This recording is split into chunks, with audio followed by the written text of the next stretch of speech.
En dépit de 4 ans de soutien apporté à l'armée malienne par Paris, les États-Unis et l'Union européenne, celle-ci est en effet manifestement toujours incapable de contenir la propagation de l'insécurité, écrit Serge Mikhaïlov dans The Conversation, lequel se demande si nous ne sommes pas dans une impasse stratégique au Sahel. L'attaque terroriste à Ouagadougou, le 2 mars dernier, ne doit pas nous faire oublier que la source du problème se situe en premier lieu au Mali, et le succès apparent de la conférence de Bruxelles de fin février sur le financement de la force multilatérale du G5 Sahel, ne doit pas non plus masquer la situation très préoccupante dans laquelle se trouve la France dans ce pays. L'insécurité s'étend au centre du Mali en dépit de 4 ans de soutien apporté à l'armée malienne par Paris, les États-Unis et l'Union européenne. Celle-ci est en effet manifestement toujours incapable de contenir la propagation de l'insécurité. Ce qui est particulièrement grave est que cette insécurité s'étend non seulement dans un nord devenu ingouvernable, mais aussi dans le centre très peuplé du pays où les touristes allaient autrefois admirer les falaises du pays d'Ogon. Dans toute cette région, dès que l'on sort des grandes villes de Mopti et de Ségou, l'administration malienne, de la gendarmerie aux écoles et aux services de santé, a tout bonnement disparu. L'insécurité du Mali commence désormais à gangréner le nord du Burkina Faso et le nord-ouest du Niger. Tout aussi inquiétant est le constat analogue qu'il faut faire pour les 13 000 hommes de la MINUSMA, la force de maintien de la paix des Nations Unies qui ont perdu plus de 150 hommes depuis leur installation, il y a 3 ans, et qui vivent barricadés dans leur base. L'inefficacité de la MINUSMA n'est pas une surprise. Thierry Vircoulon, un ancien de International Crisis Group, a récemment publié, ici même, une analyse dévastatrice des raisons de l'inefficacité des opérations de maintien de la paix qui s'enlisent et perdent leur sens et qui, incapables de régler les conflits, se contentent dorénavant de les accompagner dans la durée.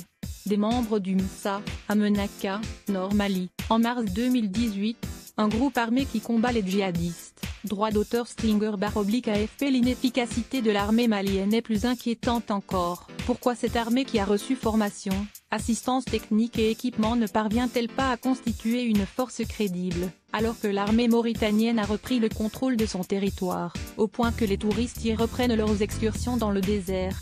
Mais n'avons-nous pas un autre exemple d'échec analogue avec l'effondrement, en 2014, de Vendée que d'une armée irakienne pourtant financée pendant 10 ans à grands frais par les États-Unis?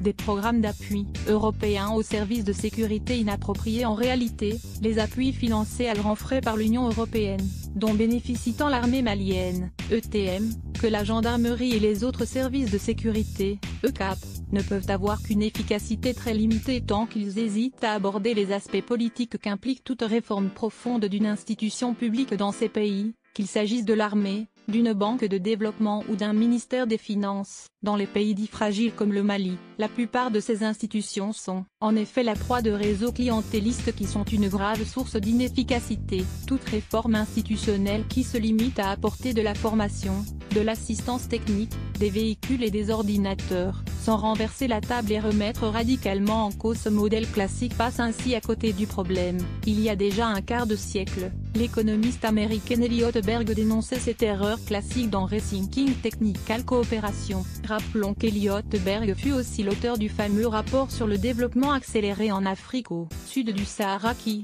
en 1981, conduisit à une réévaluation générale des politiques économiques africaines. Le G5 Sahel, la solution miracle? La reconstruction non seulement de l'armée malienne mais de tout le système de sécurité du pays exige ainsi en tout premier une forte volonté politique pour sacrifier le clientélisme au souci de l'efficacité, remettre en cause les nominations de complaisance, sélectionner des cadres sur la base du mérite, assurer leur promotion en fonction de leurs performances, recruter des officiers et des soldats aptes au combat et non uniquement motivés par leur salaire, et revoir la chaîne de commandement dans un souci de clarté et d'efficacité. Le logo de la mission européenne de formation au Mali, ETM Mali, Council of the European Union / Wikimedia. La même volonté politique doit également favoriser la constitution d'une gendarmerie pluriethnique, représentant la diversité de la nation, respectueuse des droits de l'homme et au service des populations. Au Mali, nous en sommes bien loin.